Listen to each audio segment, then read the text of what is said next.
अस्सलाम वालेकुम students, I am your instructor of political science Talisul Sabasi advocate. आज हमारा जो टॉपिक है वो बहुत ही इम्पॉर्टेंट है एग्जामिनेशन पॉइंट ऑफ व्यू से। आज हमने पढ़ना है कि पॉलिटिकल साइंस होता क्या है, उसकी कुछ डेफिनेशंस पढ़ेंगे इंपॉर्टेंट ईजी सी, उसका स्कोप पढ़ेंगे कि उसकी वसअत क्या है, नैरो है, वाइड है, उसकी नेचर क्या है, उसकी सब फील्ड्स क्या है, उसके बेनिफिट्स क्या है, उसकी इंपॉर्टेंस क्या है। ये एक बहुत इंपॉर्टेंट सवाल है और अक्सर एग्जाम में आ जाता है। तो हम देखिए इसके भी फाउंडेशंस ही हैं। अगर हम इसकी फाउंडेशन समझ लेंगे तो हमें आगे पॉलिटिकल साइंस की जो फुल सब्जेक्ट का सिलेबस है उसको कोप करने में, उसको समझने में और उसको उसकी एग्जामिनेशन पॉइंट ऑफ व्यू से अटेम्प्ट करने में काफ़ी मदद मिलेगी। तो विदाउट डिले हम स्टार्ट करते हैं। सबसे पहले हम देखते हैं कि पॉलिटिकल साइंस है क्या। It is a study of state. ये एक रियासत की स्टडी है। इन द पास्ट, प्रेजेंट और फ्यूचर के आया पास्ट में कैसी रही है कोई भी रियासत, प्रेजेंट में कैसे चल रही है और फ्यूचर में कैसे हो सकती है। And the political institutions and political theories. ये पॉलिटिकल इंस्टीट्यूशंस के बारे में बात करता है और पॉलिटिकल थियरीज दी गई हैं उसके बारे में बात करता है। सेकेंड है is study of state and systems of government. ये किसकी स्टडी है, ये किसका मुतालिया है, सियासत का और जो हमारी हुकूमत है उनकी तमाम सिस्टम्स का। इसको क्या कहेंगे, political science. Political science begins and and with the state. कहते हैं पॉलिटिकल साइंस का मकसद ही यही है कि वो शुरू भी स्टेट के साथ होता है और ख़त्म भी स्टेट के साथ होता है। तो पॉलिटिकल साइंस की ये बेसिक जो डेफिनेशंस हैं आपको इजी टू रिमेंबर होंगी। तो आपको कोई और गूगल करें या कोई और ऑथेंटिक आपको अपनी पसंद की डेफिनेशन मिले तो आप वो खुद भी लिख सकते हैं। सेकेंड है स्कोप। क्या है इसका, स्कोप इज वेरी वाइड। ठीक है, ये इसका स्कोप क्या है कि इसकी वसअत क्या है, ये क्या काम करता है। फर्स्ट पॉइंट है imparting knowledge of the state. ठीक है, इम्पार्टिंग मतलब पास ऑन करता है नॉलेज। जो भी हमारा नॉलेज होती है स्टेट की वो कैसे करता है, हम इसको थोड़ा सा रीड करते हैं। The administrators, political leaders and diplomats, जो हमारे मुंतजिम होते हैं, जो हमारे लीडर्स होते हैं, जो हमारे सफ़ीर होते हैं, who conduct the affairs of the state, जो हमारे रियासत के तमाम मामलात को चला रहे होते हैं। Also require sound knowledge of the political science. वो कहते हैं उनको चाहिए कि उनके पास पॉलिटिकल साइंस की साउंड नॉलेज हो, एक अच्छी खासी और इमेंस नॉलेज हो। क्यों, जितनी ज़्यादा उनके पास नॉलेज होगी पॉलिटिकल साइंस की उतने ही ज़्यादा अहसन तरीके से वो रियासत को, वो गवर्नमेंट को चला सकेंगे और अपनी खिदमात जो कि है वो बहुत अच्छे और अहसन तरीके से सरअंजाम दे सकेंगे, उसको फ्लोरिश कर सकेंगे। In order to perform their function with efficiency, ताकि वो अपने तमाम जो फंक्शंस हैं, जो अपने तमाम फ़राइज़ हैं, एफिशिएंसी के साथ परफॉर्म कर सकें। An administrator who has no knowledge is bound to be fail. जाहिर सी बात है कि एक इंसान भी, एक आम इंसान भी तब फेल होता है जब उसको किसी चीज़ की नॉलेज नहीं होती। तो एक बंदा जो रियासत चला रहा है, जब तक उसको पॉलिटिकल साइंस की बेसिक्स नहीं पता, उसको उसकी नॉलेज नहीं पता, उसके ऊपर उसको ग्रिप नहीं है, तो वो कैसे कामयाब हो सकता है। तो ये क्या है, imparting knowledge of the state में ये बयान किया गया है कि imparting knowledge of the government and administration. ये बताता है कि जो नॉलेज किसकी, गवर्नमेंट की, हुकूमत की और इंतजामिया की। However apart from the utilitarian considerations, वो कहते हैं कि आप यूटिलिटेरियन कंसीडरेशंस को साइड पे रखें। The acquisition of knowledge of political science enriches one mind and widen one intellectual horizon. तो कहते हैं वो बाकी सारे फायदे साइड पे रखें और आप पॉलिटिकल साइंस वैसे भी पढ़ लेना एज अ सब्जेक्ट, तो इंसान के दिमाग को एक खोलता है, वाइड करता है, उसके अंदर नॉलेज इम्पार्ट करता है, उसकी क्रिटिकल थिंकिंग और एनालिसिस की जो कि पार होती है उसको फ्लोरिश करता है, उसको डबल कर देता है, उसको बेटर कर देता है, उसकी एफिशिएंसी को फास्ट कर देता है। In order to know what is happening in the world around us, at least an elementary knowledge of political science is necessary। वो कहते हैं कि दुनिया में आसपास क्या हो रहा है ये तो हर इंसान को पता होना चाहिए और उसको समझने के लिए इंसान के बेसिक नॉलेज तो होनी चाहिए कि पॉलिटिकल साइंस आखिर है क्या। In the modern age, an individual cannot lead an isolated life. Every country has to maintain relation with the other countries. Obviously, Aristotle has said a man is a social animal. इसी तरीके से जब इंसान एक social animal है तो हम countries भी अकेले नहीं रह सकते, हमें रिलेशन बनाने होते हैं दूसरों के साथ, हम अकेले सरवाइव नहीं कर सकते, हमें हर चीज़ के लिए नीड्स की ज़रूरत होती है। हम टेक एंड गिव के असूल पे काम करते हैं। थर्ड है फोर्थ है क्रिएशन ऑफ डेमोक्रेटिक वैल्यूज। वो डेमोक्रेटिक जो कि वैल्यूज है, इकदार है जमहूरियत के, वो क्रिएट करता है पॉलिटिकल साइंस की स्टडी। से। अब वो कैसे होती हैं? The study of political science has assumed a special importance in the modern times of in all democratic countries. The success of democracy depends upon the political consciousness of its people. The study of political science makes good people conscious of their rights and duties. वो कहते हैं जब इंसान को उसके हकूक फ़राइज़ के बारे में पता होगा तब ही वो अच्छा जो कि डेमोक्रेटिक वैल्यूज़ हैं, उसकी जमहूरियती इक़दार है, उसको समझ सकेगा। और एक इंसान जब पता है कि उसको कि उसका फ़र्ज़ क्या है और उसने क्या हक अदा करना है। देखिए, एक बंदे का हक दूसरे बंदे की या दूसरी कंट्री की, दूसरी स्टेट की क्या होती है? ज़िम्मेदारी होती है। हमारा जो हक है वो स्टेट की फ़राइज़ में शामिल होता है और जो हमारे फ़राइज़ में शामिल होता है वो स्टेट का हक होता है।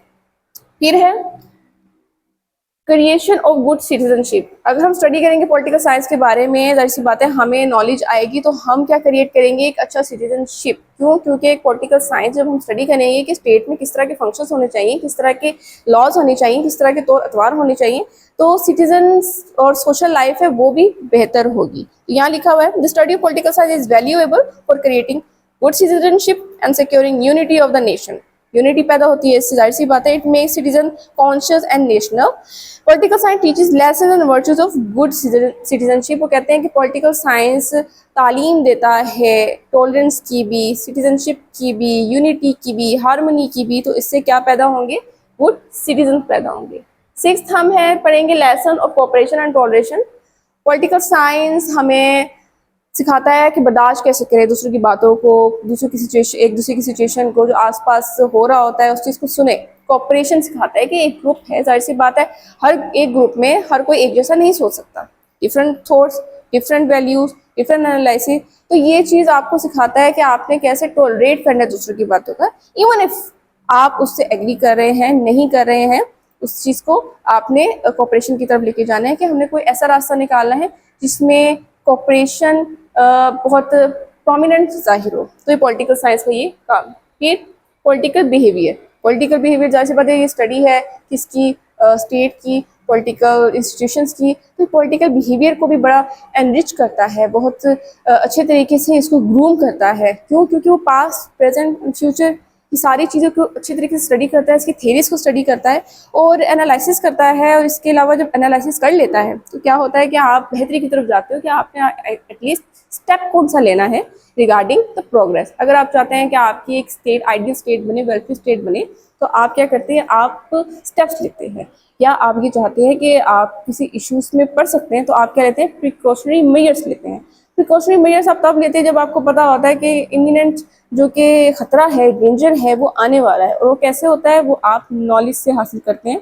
आप जाते हैं बैक हिस्ट्री की तरफ, वहाँ से आप नॉलेज लेते हैं। फिर आप प्रेजेंट में जो चल रहे होते हैं फिर आप उससे एनालिसिस निकालते हैं कि आया ये हो सकता है, नहीं हो सकता, अगर होगा तो गवर्नमेंट को क्या करना चाहिए, स्टेट को क्या करना चाहिए, सिटीजन को क्या करना चाहिए, पॉलिटिकल पार्टीज को क्या करना चाहिए, उससे क्या होगा? उससे फ्लोरिश होगा political behaviour. Then individual liberty and rights. इंसान की जो राइट्स हैं और जो लिबर्टी है उसको पॉलिटिकल साइंस जो है वो उजागर कराती है। आप पॉलिटिकल साइंस को स्टडी करेंगे तो आपको पता चलेगा आपके राइट्स क्या हैं, आपकी ड्यूटीज़ क्या हैं और आपने उसके ऊपर वर्क कैसे करना है। तो यहाँ पे लिखा हुआ mere study of the state, government and law, दो very important part of the political study is not enough. वो कहते हैं कि ठीक है भाई, गवर्नमेंट की स्टडी करें, लॉ की स्टडी करें आप, लेकिन ये अच्छी बात है लेकिन काफ़ी नहीं है। तो आपने क्या करना है? Political science also studies individual liberty. ये इंसान की इंफरादी आज़ादी को भी स्टडी करता है। It considers a problem of adjusting political authority to individual liberty. ये कंसीडर करता है जो मसाइल हैं, देखता है, गौर करता है कि क्या क्या मसाइल उजागर हो रहे हैं पॉलिटिकल अथॉरिटी से इंडिविजुअल लिबर्टी में। The relation among man and relation to the state. जो रिलेशंस है हम सबका, आदमियों का, इंसान का आपस में और उनका स्टेट के साथ, तो ये क्या इस चीज़ को स्टडी करता है। फिर हम देखेंगे knowledge of political science is indispensable. जो कि नॉलेज है पॉलिटिकल साइंस की ये नाकाबिले गुज़ीर है। इसमें लिखा हुआ है The study of political science has a special importance in all the countries of the world कि political science की जो अहमियत है दुनिया के तमाम ममालिक में एक बहुत ज़्यादा अहमियत का हामिल है. Its study help us to understand the mechanism of the constitutional system and the modern government. ये हमें तौर तरीका समझने की मदद देता है, ये हमें मदद करता है कि हम दूसरे मैकेनिज्म जो है, दूसरे कॉन्स्टिट्यूशंस हैं, दूसरों के ममालिक कॉन्स्टिट्यूशंस हैं, उसको समझें. And the principles of government, जो गवर्नमेंट के असूल होते हैं उनको समझें. The democratic and domestic and foreign policies of the nation, और जो डोमेस्टिक वैल्यूज़ हैं और जो पॉलिसीज़ है फॉरेन पॉलिसीज़ उसको पढ़ें, उसको समझें. The legislature, executive and judiciary of the different countries, जो कि मुकन्नना हो गया, जो कि अदलिया हो गया, और जो डिसीजन मेकिंग बॉडीज़ हो गई उसको रीड करें. चेक एंड बैलेंस देखें किस तरह से वहाँ पे हो रहा है, सेपरेशन ऑफ पावर्स का कॉन्सेप्ट देखें. तो ये चीज़ क्या होती है कि नॉलेज जो है इससे वाइडेंड होती है. फिर analysis the past, study of the present and understanding the future course. ये तीन आप देखें. जब तक आप हिस्ट्री नहीं देख लेंगे, जब तक कि आपको पता नहीं होगा कि आप हिस्ट्री का जो इम्पैक्ट है वो प्रेजेंट में क्या हुआ है और उसका फ्यूचर में क्या लाएमल हो सकता है किसी इशू का, तब तक आप कोई भी स्टेट, कोई भी सिस्टम को सही तरीके से, ऐसा तरीके से नहीं चला सकते. तो ये चीज़ जो पॉलिटिकल साइंस है ये अच्छे से आपको स्टडी करवाती है, एनालिसिस कराती है कि पास्ट में ये हुआ था, उसका जो इफ़ेक्ट है, आउटकम है वो ये हुआ प्रेजेंट में, और फ्यूचर कोर्स में ये हो सकता है. तो उसके इश्यूज हो सकते हैं, कोई बेटरमेंट हो सकती है, जरूरी नहीं सिर्फ इश्यूज हो, बेटरमेंट हो सकती है. इस चीज़ को हमने कैसे बेटर बनाना है, तो वो लाएमल सारा पॉलिटिकल साइंस में उसकी स्टडी से हमें मिलता है. पॉलिटिकल आइडियोलॉजी एंड ऑर्गेनाइजेशन, जो हमारी जो कि सियासी नज़रिया है, जो इंतज़ाम है, उसको हम देखते हैं कि उसमें क्या लिखा हुआ है. The political ideology and political organisation both come with the purview of the subject. दोनों इस सब्जेक्ट के ही हिस्से हैं. Political theory include the detail discussion on the state. जो पॉलिटिकल थियरी है डिटेल डिस्कशन करता है स्टेट पे कि स्टेट क्या है, कैसी होनी चाहिए, आइडियल स्टेट क्या होती है, वेलफेयर स्टेट क्या होती है, स्टेट के फंक्शंस क्या होते हैं, इसकी ड्यूटीज़ क्या होती हैं, इसके राइट्स क्या होते हैं, इसको बेटर कैसे बना सकते हैं, इसके इश्यूज़ क्या होते हैं. बिल्कुल, और बहुत वास्ट सब्जेक्ट है, एक वास्ट टॉपिक है जो कि आप जितनी इसके ऊपर डिस्कशन की जाए कम है. इसमें थियरीज भी बनी हुई हैं in respect of the nature, organization, institution and purpose along with the sphere of its activity. The ideological aspect of political science give guiding principles. वो जो ideological, जो नज़रियाती जो हमारा organization है, political ideology है, जो नज़रिया है, वो क्या करता है, हमें एक रहनुमाई वाले असूल बयान करता है, हमें अता करता है कुछ गाइडिंग प्रिंसिपल्स, कोई लाइटिंग जो हमें लाइट शो करते हैं, जो हमें रास्ता दिखाते हैं किस चीज़ के लिए, regarding grounds of political obligations, कि सियासी हमारे फ़राइज़ क्या है. तो एक क्या कहता है, एक कहता है कि हमें डिस्कशन, डिटेल डिस्कशन करता है कि स्टेट कैसी होनी चाहिए, उसके नेचर क्या है, उसके फंक्शंस क्या हैं, उसको कैसे बेटर बनाना है, और जो कि नज़रिया है वो हमें ये बताता है क्या है कि ये असूल हैं जिनको हमें फॉलो करना है, ये एक गाइडलाइन है, ये एक रास्ता है जिसको फॉलो करके आप किस तरीके से एक कामयाब स्टेट बना सकते हैं. फिर हम देखते हैं कि यहाँ पे क्या है, गवर्नमेंट स्ट्रक्चर के बारे में पॉलिटिकल साइंस स्टडी करता है. Liberty of individuals is condition to a great extent by the government, by the form of government under which they live. जाहिर सी बात है, इंसान को लिबर्टी हासिल है, फ्रीडम ऑफ स्पीच हासिल है, हर किसी चीज़ की फ्रीडम हासिल है, मगर एक ग्रेट एक्सटेंट के साथ, एक कंडीशंस के साथ. आप किसी को इतनी आज़ादी नहीं दे सकते कि आप वो इलीगल और इलीगल का फ़र्क भूल जाए. ठीक हो गया. इसमें हम ये स्टडी करते हैं, this is a government that exercise state sovereignty. ये गवर्नमेंट ही है, हुकूमत ही है जो कि एक रियासत का इक़्तिदार आला का काम करती है. An evolution of the nature of the government in respect of its structure and organization form an important part of the study of political science. It also includes a discussion of the causes and success of the failure of different governments through phases. ये discuss करती है कि कैसे कुछ governments की success हुई, कैसे failure हुई, उसके पहलुओं को डिस्कस करती है, उसकी क्रिटिकल थिंकिंग उस पर करती है, उसका एनालिसिस निकालती है. Political analysis of the working of different government is based on comparative line. Analysis कैसे निकलता है, आप दो गवर्नमेंट को उसको कंपैरिजन लें और आपको पता चलेगा किस में क्या खामी है, किस में क्या बेटरमेंट है, उसमें क्या बेटरमेंट की जा सकती है कि बेहतर से बेहतरीन एक गवर्नमेंट या स्टेट का निज़ाम कर सकें. Network of human relationship, political science study करती है ह्यूमन रिलेशनशिप पे. उसका एक नेटवर्क है, इंसान के साथ, इंसान का सोसाइटी के साथ, सोसाइटी का गवर्नमेंट के साथ, गवर्नमेंट का इंटरनेशनल गवर्नमेंट के साथ, इंटरनेशनल स्टेट्स के साथ. ये तमाम चीज़ों को स्टडी कौन करती है, पॉलिटिकल साइंस करती है. और इसका लास्ट पॉइंट है स्कोप का इकोनॉमिक एक्सपेक्ट। जब तक हम इसके इकोनॉमिक एक्सपेक्ट पहलू को नहीं पढ़ेंगे, हम वेलफेयर स्टेट उस तरीके से नहीं समझ सकेंगे कि कैसे बना सकें। क्यों? क्योंकि हर चीज़ में एक माशियत जो होती है ना, माश, ये एक अहम किरदार अदा करती है। A good deal of the study of economic expect is instrumental in the field of political inquiry and research. Most of the modern political concept and ideology are directly or indirectly inspired by, shaped by the contemporary economic trends. वो कहते हैं कि research of politics has keep into consideration the economic concept and existing economic realities in the formulation of research models. वो कहते हैं कि जब तक आप किसी भी चीज़ का इकोनॉमिक एक्सपेक्ट नहीं आपको समझ में आएगा ना, तब तक आपको ये समझ नहीं आएगा कि किसी भी चीज़ की रिसर्च कैसे करनी है, इंक्वायरी कैसे करनी है, उसको समझना कैसे है, उसको एवोल्यूशन कैसे निकालनी है। इसके बाद दो और हल्के से पॉइंट्स हैं इसके अलावा। एक एथिकल एक्सपेक्ट है, स्टेट एक्शन है। ये भी पॉलिटिकल साइंस पढ़ता है कि एथिकली किस तरीके से इंसान को स्टेट को बेहतर करना चाहिए, और स्टेट एक्शन एक अहम किरदार अदा करती है गवर्नमेंट में। तो वो भी पॉलिटिकल साइंस क्या करती है, स्टडी करती है। तो हमने क्या कर लिया, हमने डेफिनेशंस पढ़ ली, हमने स्कोप पढ़ लिया जिसमें बताया गया है कि ये स्टेट के बारे में नॉलेज बताता है। ये बताता है कि नॉलेज की हमारी जो गवर्नमेंट है और इंतज़ामिया है उसमें क्या क्या स्टडी कर सकते हैं, क्या क्या स्टडी की जा सकती है गवर्नमेंट की।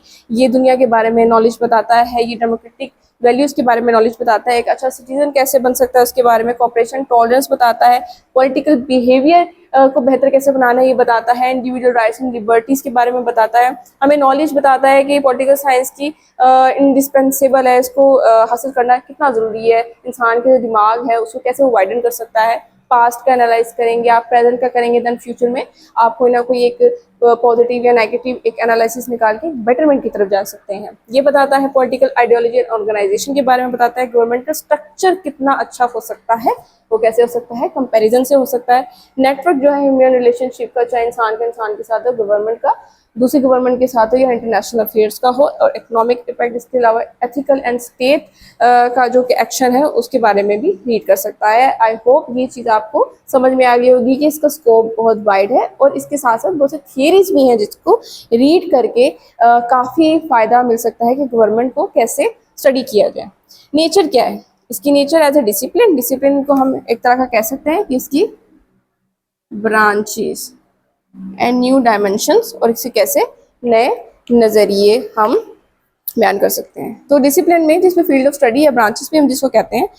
इन modern age the researchers and scholars of social sciences have resorted to specialization. वो कहते हैं कि मॉडर्न एज में जो कि हमारे स्कॉलर्स हैं, जो हमारे रिसर्चर्स हैं, उन्होंने स्पेशलाइजेशन हासिल कर ली है, और उनका नज़रिया ऐसे हो गया है कि कोई भी एक मसला हो, एक प्रॉब्लम हो, एक इशू हो, तो different scientist, different philosopher, different thinkers, different critical person उसको डिफरेंट एंगल से देखते हैं। ठीक हो गया?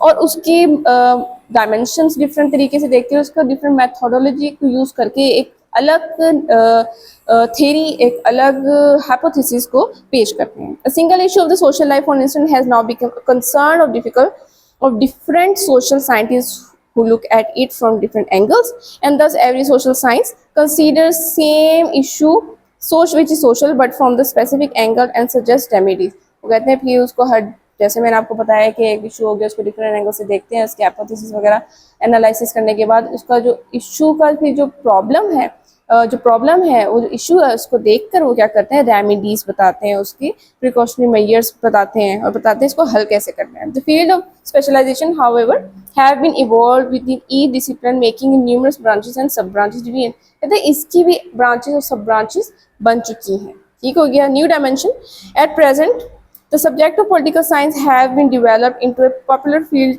of study and no longer a mere concern of few scholars and authors। वो कहते हैं कि सब्जेक्ट है जो पॉलिटिकल साइंस, ये बहुत ज़्यादा डेवलप हो चुका है और एक अलग ही फील्ड बन चुकी है स्टडी की, और ये अब सिर्फ और सिर्फ कुछ स्कॉलर्स और ऑथर्स के तक महदूद नहीं रह गया। पहले होता था कि कुछ ऑथर्स एंड जो कि राइटर्स है उस तक महदूद था, लेकिन अब इसकी जो कि वुसअत है वो इतनी ज़्यादा हो गई है कि it has become so wide कि इसकी डेवलपमेंट बहुत ज़्यादा हो गई है, और ये बहुत ज़्यादा डेवलप हो गया है।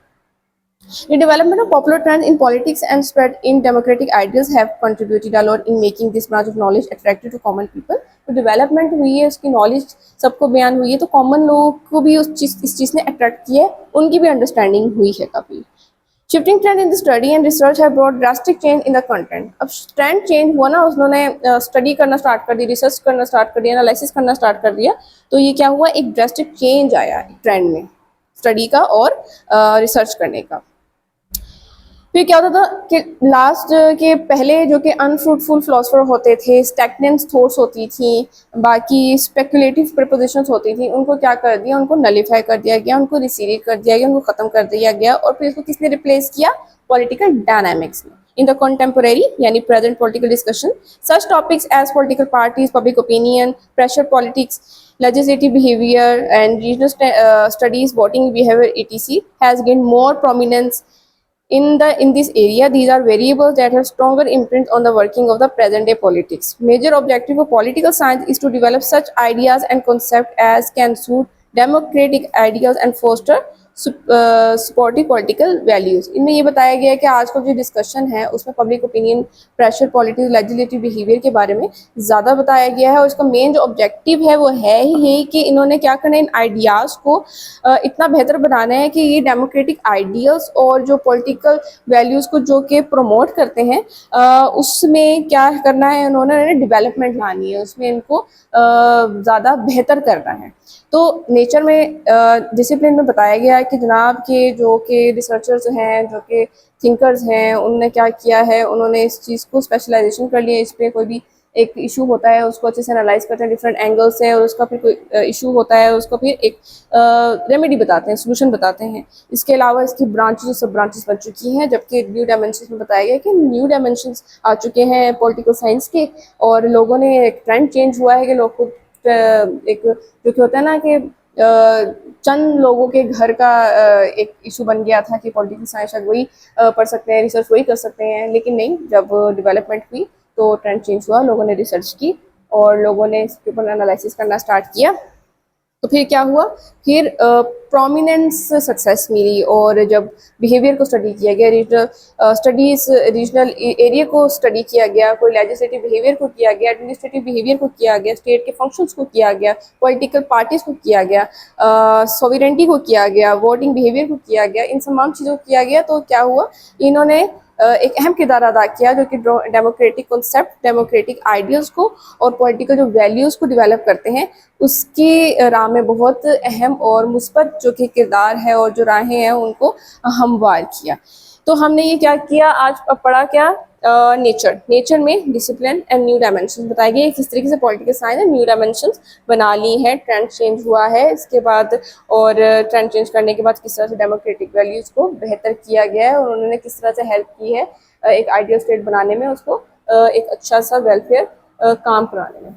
फिर है सब फील्ड्स ऑफ पॉलिटिकल साइंस। कहते हैं पॉलिटिकल साइंस की सब फील्ड्स कौन सी हैं, political theory, comparative theory, international relation, public administration, political methodology and local government. हम इसका जल्दी से एक ओवरव्यू ले लेते हैं कि आखिर ये है क्या चीज़। लेकिन इंसान, एरिस्टोटल ने तो ये वाली बात की हुई है कि इंसान एक समाजी जानवर है, अकेले नहीं रह सकता, उसको खाने पीने, कंपटीशन, प्यार मोहब्बत, स्टेटस के लिए इंसानों की ज़रूरत है और वो एक समाज में ही रह सकता है। और इस वजह से उसको स्टडी करना, उसके साथ कोऑपरेट करना, यूनिटी में रहना बहुत ज़रूरी है। तो इसकी सब फील्ड्स हम पढ़ लेते हैं। Political theory, one of the main sub fields of political science is political theory. Political theory is not a political philosophy which is a distinct discipline. The subfield focuses on the study of politics, ideas and concepts. कहते हैं इसका main मकसद politics के ideas और उसका concepts, इसके ऊपर ज़्यादा जोर दिया गया है, which such as democracy, justice, liberty, equality. कहते हैं ये तमाम चीज़ें इस पर ज़्यादा जोर दिया गया है, इसको उसके ऊपर ज़्यादा इंपॉर्टेंस दी गई है, इसको ज़्यादा एनरिच किया गया है। Political theories examine the history of political thought. वो कहते हैं कि पॉलिटिकल थॉट की हिस्ट्री को एग्जामिन लाजमी करते हैं। Analysis the works of political philosophers such as Plato, Aristotle, Hobbes, Karl Marx, etc. ये तमाम फिलोसफर्स हैं, इनको स्टडी करते हैं कि इन्होंने कौन सी थियरीज दी हैं पॉलिटिकल साइंस के रास्ते में, उनकी राह में। They also examine contemporary of the political ideas and debates such as relationship between individual rights and common good and the role of the state or society. Political theory में उन्होंने क्या कहा कि ये एक ऐसी सब फील्ड है पॉलिटिकल साइंस की, जिसमें उन्होंने क्या किया कि उन्होंने कहा कि ठीक है बाकी सब तो हम स्टडी करते हैं लेकिन यहाँ पे हम इक्वालिटी, कोऑपरेशन, टॉलरेंस, लिबर्टी को स्टडी करते हैं। इसके अलावा जो कि पॉलिटिकल फिलोसफर्स हैं जिसमें प्लेटो, एरिस्टोटल, सोक्रेटिस, अल्फ्रेबी, कार्ल मार्क्स, इटिसी वगैरह, इनको स्टडी करते हैं, जिसकी वजह से क्या होता है कि ये एक अहम किरदार अदा करता है, एक कॉमन गुड का किरदार अदा करता है सोसाइटी एंड स्टेट में। सेकेंड है comparative politics. Another subfield of political science is comparative politics. This compares one political system to another political system across a country and regions. Comparative politics scholars examine the ways in which a different form of government, such as presidential system, parliamentary system, functions and that affect citizens. They also look at the way which economic, social and cultural factors influence political outcome. वो कहते हैं comparative politics में हम क्या पढ़ते हैं, जाहिर सी बात है कंपैरिजन है पॉलिटिक्स का, तो हम एक स्टेट का, एक कंट्री का दूसरे कंट्री के गवर्नमेंट के साथ, उनके जो सिस्टम है गवर्नेंस का, उसके साथ हम कंपैरिजन करते हैं कि इनका कौन सा सिस्टम है, आया पार्लियामेंट्री सिस्टम है, प्रेसिडेंशियल सिस्टम है, बाई कैमरल है, यूनिकैमरल है, उनके जो स्टेट में है वो कौन से वैल्यूज़ फॉलो कर रहे हैं, कौन से नहीं कर रहे हैं, इस तरह की चीज़ें, और कौन सी ऐसी स्टेप्स हैं जिनको फॉलो करके वो सक्सेस पा रहे हैं। तो ये कंपैरिजन करके क्या करते हैं कि इसी सब फील्ड में और इसका एनालिसिस निकालते हैं और हम ये देखते हैं कि कौन सी जो कि फैक्टर्स हैं वो इन्फ्लुएंस कर रहे हैं पॉलिटिकल पार्टी से, उसके आउटकम्स अच्छे निकल रहे हैं। दैन इंटरनेशनल रिलेशन, ये एक और पॉलिटिकल साइंस का सब फील्ड है जिसमें क्या किया गया है कि कंट्रीज़ और जो इंटरनेशनल ऑर्गेनाइजेशंस हैं उसके दरमियान वो स्टडी करते हैं कि रिलेशन क्या है, कैसे है। स्कॉलर्स जो हैं इस फील्ड में ये एनालाइज करते हैं जो कि वार एंड पीस की कॉन्सिक्वेंसेस होते हैं वो क्या होते हैं, क्या हो सकते हैं। जो इंटरनेशनल इंस्टीट्यूशन है जैसे कि यूनाइटेड नेशंस है, ICJ है, और ये एग्जामिन करते हैं कि ग्लोबलाइजेशन जो है, जो इंटरनेशनल रिलेशंस की, इंटरनेशनल इंस्टीट्यूशंस की, उनका क्या है, उनका क्या इफ़ेक्ट और आउटकम हो सकता है। और तमाम NGOs को जो कि इस राह में काम कर रही हैं कि वो कैसे इम्पार्ट कर रही हैं अच्छा इंटरनेशनल रिलेशन में। तो इंटरनेशनल जो कि रिलेशंस है उसमें हमने क्या पढ़ा, इनमें हमने पढ़ा कि ये क्या स्टडी करती है, ये स्टडी करती है कि हमारा रिलेशन क्या है इंटरनेशनल कंट्रीज़ के साथ, वहाँ पे जो NGOs हैं उनके साथ, ग्लोबलाइजेशन जो कि चल रही है उसके चलते हुए क्या क्या हमें फ़ायदे पहुंच सकते हैं, क्या नुकसान पहुंच सकते हैं, और नुकसान को कैसे टैकल करना है, ये तमाम चीज़ें इंटरनेशनल रिलेशन में। देन पब्लिक एडमिनिस्ट्रेशन, ये क्या स्टडी करता है कि जो पब्लिक एडमिनिस्ट्रेशन यही है कि जो पब्लिक के लिए एडमिनिस्ट्रेट करे। इसमें हम क्या करते हैं कि एनालाइज करते हैं कि गवर्नमेंट की जो एजेंसीज़ हैं, जो कि ऑफिशियल्स हैं, वो कैसे काम करते हैं ताकि वो ऐसे न्यू प्रोग्राम, ऐसी पॉलिसी बनाएं जो कि सिटीजन्स के लिए एक अच्छी हो, उनके लिए एक ऐसी राहें खोलें, ऐसी राहें हमवार करें जो कि आगे चल के हमारे सिटीजन्स के लिए भी फ़ायदा हो, और सिटीजन जब अच्छा काम करेंगे तो हमारी स्टेट को फ़ायदा मिलेगा। पॉलिटिकल मेथोडोलॉजी, बहुत मैथड्स बताए गए हैं पॉलिटिकल मेथोडोलॉजी के, कैसे स्टडी करनी है, किस तरह उसको लेके चलना है, रिसर्च करनी है। और छठा है लोकल गवर्नमेंट। हम लोकल गवर्नमेंट में देखते हैं कि ये क्या स्टडी करता है, ये स्टडी करता है organization, administration and political local government bodies को, कि उनका काम क्या है, उनकी ड्यूटीज़ क्या हैं। और इसके अलावा ये बताता है कि ये एनालिसिस करता है इनके स्ट्रक्चरल फंक्शंस को, लोकल गवर्नमेंट के, और इनका जो रोल है वो किसका है, कि सिटीजन्स का, कि इसके जो देखता है कि क्या काम क्या कर रहे हैं सिटीजन, इंटरेस्ट ग्रुप क्या काम कर रहे हैं, और लोकल पॉलिसीज़ क्या बन रही हैं। तो हमने इसमें क्या पढ़ा कि पॉलिटिकल थ्योरी में हमें पॉलिटिकल थ्योरीज के बारे में पढ़ा, फिर हमने देखा कि ये क्या पॉलिटिकल साइंस जो कंपैरेटिव थ्योरी बयान करती है उसमें यह है कि आपने डिफरेंट जो कि इंस्टीट्यूशंस हैं डिफरेंट कंट्रीज़ के, उनकी तमाम जो पॉलिटिकल सिस्टम है उनको कंपैरिजन करना है। इंटरनेशनल रिलेशंस के बारे में पढ़ा गया है, एक कंट्री का दूसरे कंट्री से क्या कैसा रिलेशन है, हमारा क्या रिलेशन है, उनके क्या इफ़ेक्ट्स हैं और क्या पॉजिटिव और नेगेटिव इफ़ेक्ट्स हैं। पब्लिक एडमिनिस्ट्रेशन के बारे में पढ़ा कि हमने सिटीजन्स के लिए कौन सी पॉलिसीज़ बनाई हैं जो पब्लिक इंटरेस्ट के हवाले से हैं, और जो कि ऑर्गेनाइजेशंस हैं वो किस तरह से काम कर रही हैं। पॉलिटिकल मेथोडोलॉजी के बारे में पढ़ा, लोकल गवर्नमेंट के बारे में पढ़ा कि किस तरीके से अहम किरदार अदा कर रही हैं स्टेट्स को डेवलप करने में। अब बेनिफिट्स क्या हैं पॉलिटिकल साइंस के?